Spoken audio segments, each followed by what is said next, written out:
So it seems to me that people have a bit of a funky definition of the word skill.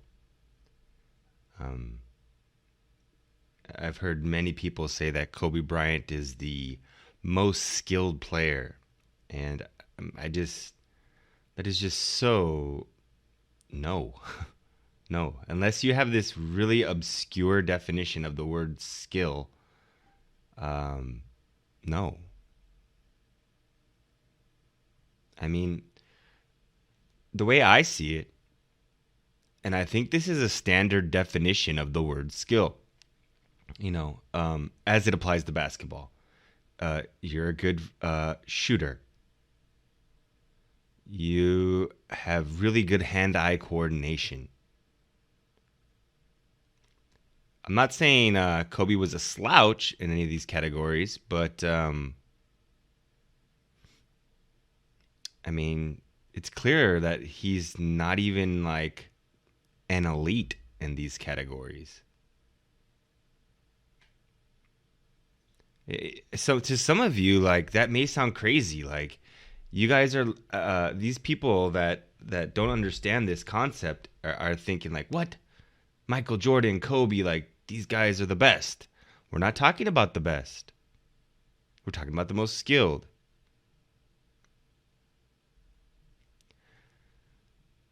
So let me compare and just take some who I think are the most skilled and kind of hopefully you'll see what I mean by the end. Let's take a look at Steve Nash. In my opinion, Steve Nash is probably the most skilled player of all time. Um, he's quick, right? But he's not that quick. He's fast, but he's not that fast.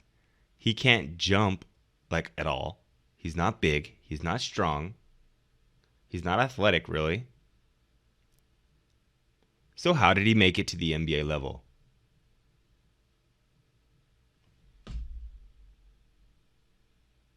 I'll wait. You see what I mean? Like it's to me it's so obvious. It's crystal clear, clear as day, black and white. It's so obvious. That's why you have point guards. They're not in the NBA because they're big or athletic. They're in the NBA because they're skilled and intelligent. Shit, if you lump in intelligence in the skill category, which I'd say the whole reason you have this word skill is so you can separate that from athleticism. Like again, I'm not saying like Kobe and MJ they're not skilled. They are, but they're like average skill level. They they're good because they're athletic. Now they've worked their butts off to become above average. So I mean, okay, they're not average, they're above average. But if you take someone say who hasn't worked as hard as them, let's find an example.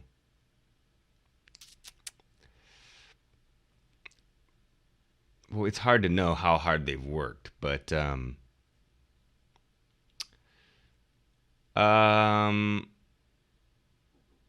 let's say it's really hard because you don't know how hard they've worked. You just hear like, "Oh, Kobe worked his butt off," but we really don't know for sure, like if he's worked harder than this person. I'm also trying to think of okay, let's see, like let's say Chauncey Billups. Okay, most people would agree that Kobe outworked Chauncey Billups. Um, but most people well, not most people. See, here's the problem: Chauncey Billups is more skilled than Kobe Bryant. I'm gonna his check their like free throw percentage here real quick. I can almost guarantee you that Chauncey's is way above Kobe's. And why am I saying free throw percentage? Well, free throw percentage completely takes the athleticism out of the game, out of the equation. That is a pure skill game. and I can't express this enough. When you're sitting here, if you're sitting in your chair right now thinking I'm crazy for saying Steve Nash and Chauncey Billups are more skilled than Kobe Bryant, you have a fucked up definition of the word skill. So I'm on basketballreference.com. Jesus, Chauncey Billups played for a long time. I didn't realize. 17 years. I didn't realize he was played so long. This looks like more than 17 years, but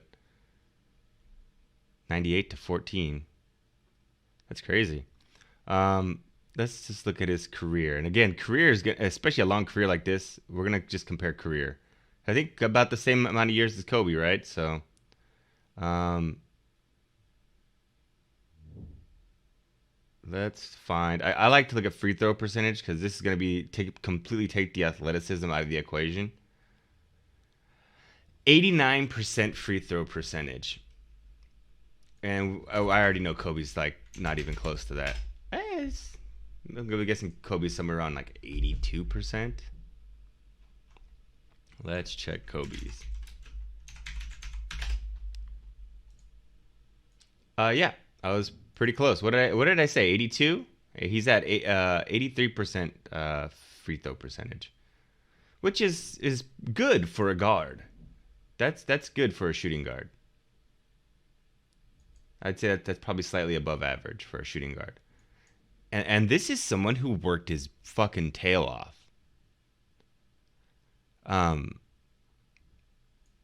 it's funny because when you're big like that, 6'7" is big relative for most humans, not for a basketball player. But when you're big like that, and he probably was big at a young age, you tend not to develop skills as well. That's why, I mean, it has a lot to do with other things too. Like as you go up in size throughout the NBA, you notice the skills diminish and diminish and diminish, right? Like if you were to look at free throw percentage by size of player, it's not because their hands are big. Oh, they have big hands, so it's like shooting a golf ball. Maybe that has a little bit to do with it, but I mean, we've seen great Larry Bird, Dirk Nowitzki, like some of the greatest shooters of all time. Kevin Durant had huge hands, big guys. Probably not the reason, right? But here's the reason. It's twofold at least. Number one is big people tend to rely on their size. So if you're just some giant kid in the neighborhood, you're just gonna dominate and you're gonna lean on everybody and you're just gonna dunk on people because not many people are above 6 feet tall. So if you're some 6'7" fucking 15-year-old, you're gonna be playing a bunch of people who are 6 foot and you're just gonna dunk on everybody. How does that develop skills? And it blows my mind that people don't realize this. How it's so obvious. Um, that's the first. I'm so tempted to go on a tangent here about Wilt Chamberlain and da da da. I'll hold off on that. So, secondly, it's a population thing. Like, how many 7-footers are there in the world? 1 million, maybe. How many of those have tried out for basketball? 10,000. I mean, it was probably not. It was probably like, if I had to guess, I think I've actually looked it up, so I'm kind of. I think there's probably about 200,000 7-footers in the world. How many of those are interested in basketball? I think it's something like 17%. I think no. I think the stat was like 17% of 7-footers are NBA players, or something like crazy like that. So it's a population size thing about the skill. Like, there's just the more people you have, the higher chance of getting someone innately skilled.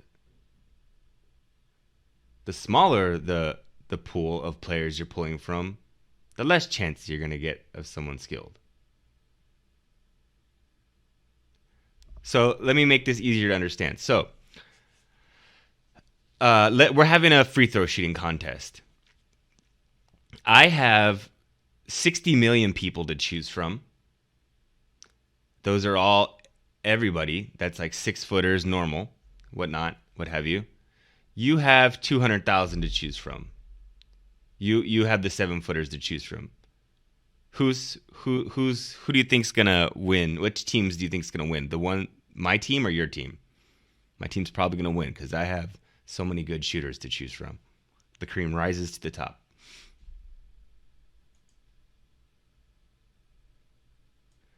So, all that being said, who do I think is the most skilled player of all time? I've said it before, it's Steve Nash, in my opinion. And I think I can't really think of anybody who comes close. Even to him, like, can you guys think of somebody who comes close? Like, you have like Muggsy Bogues, who you've got to be goddamn skilled to make it to the NBA at that size. However, Muggsy Bogues was pretty fucking fast, you know.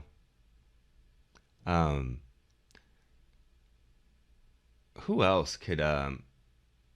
I mean, yeah, there's John Stockton, but he wasn't even nowhere as good as Steve Nash.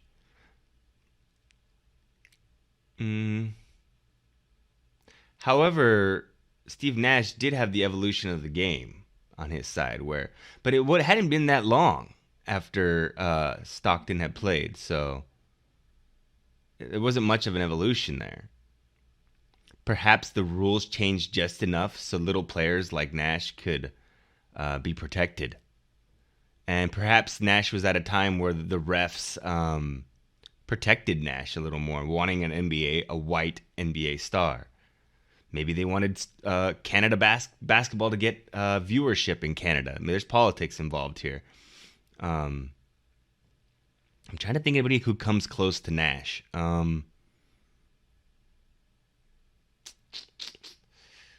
It's got to be some of those little guys that were just like they're not big, they're not strong, they're not athletic, but they're Allen Iverson.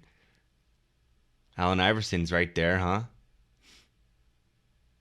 Allen Iverson's right there. Who else? Allen Iverson could at least dunk, though. I mean, he could fucking dunk. I don't think Nash could dunk, you know? I'm sure he could, but yeah, but just the efficiency and the clip that Steve Nash, the accuracy, the mistake-free, like, man, you know what you could do is you could look at free throw shooting, and again, that's such a good barometer. Can't really think of anybody else. If you guys think of somebody else, let me know, because I'm drawing a blank. Who at least comes close? Steph Curry. Hello. Obviously, I mean, Steph Curry's right there. Allen Iverson's right there. You can go with any of those. Steve Nash, any three of those, I would not argue. So one last little thought experiment I want to do just to kind of emphasize my point further. And so let's take this example. Would you rather have Steve Nash's mind inside of Kobe Bryant's body,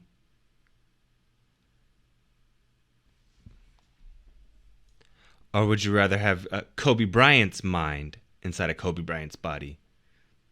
I mean, for me, it's easy. I'm going Steve Nash, and some of your arguments for keeping Kobe would probably be things like, oh, his killer instinct and da da da da. I don't know, man. Psychologically speaking, mentally speaking, what holes did Steve Nash have in his his mental and psychological approach to competition? There's like nothing you can say. Like, I'm trying to think, was he too unselfish? No. Was he too selfish? No. Was he distracted by anything? No. But you look at Kobe's mindset and mentality, and there's a lot there that you could poke holes in.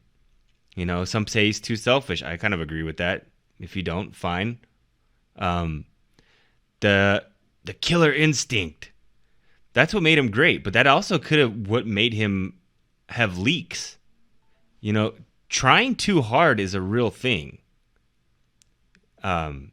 without getting too much into it, I have a video on my channel, 80% effort, 100% of the time. I mean, if you're going too hard, it can be a negative thing. Now I realize that killer instinct is what made Kobe work so hard. But it's also, without getting into it too much, it's also was some of Kobe's holes in his game, was that when you try too hard, it can have negative side effects. Kobe was often distracted by things, whereas I don't see Nash getting distracted by anything. And same thing for Steph Curry, by the way. I don't see many distractions, holes in his game, leaks in his mentality. I don't see any of that. If you do, let me know. There might be some. But for me, Steve Nash seems squeaky clean. I mean, even these off the court antics can really, they can weigh you down in terms of the rape thing with Kobe, and I mean, sure, maybe he was innocent and whatever, but the fact that he got himself into that predicament in the first place is a distraction. I don't see these distractions from Steve Nash or Steve Nash or Steph Curry. And these are just some examples. Like I don't want to be too hard on Kobe. Like these, not like he was crazy with his mental leaks or anything. But I think Steve Nash was airtight mentally. Not to mention the skill. So again, would you rather have Kobe's mind and Shaq's body, or would you rather have Steve Nash's mind and Shaq's body? And for me, it's easy. Anyways, that's it. I'll catch y'all later.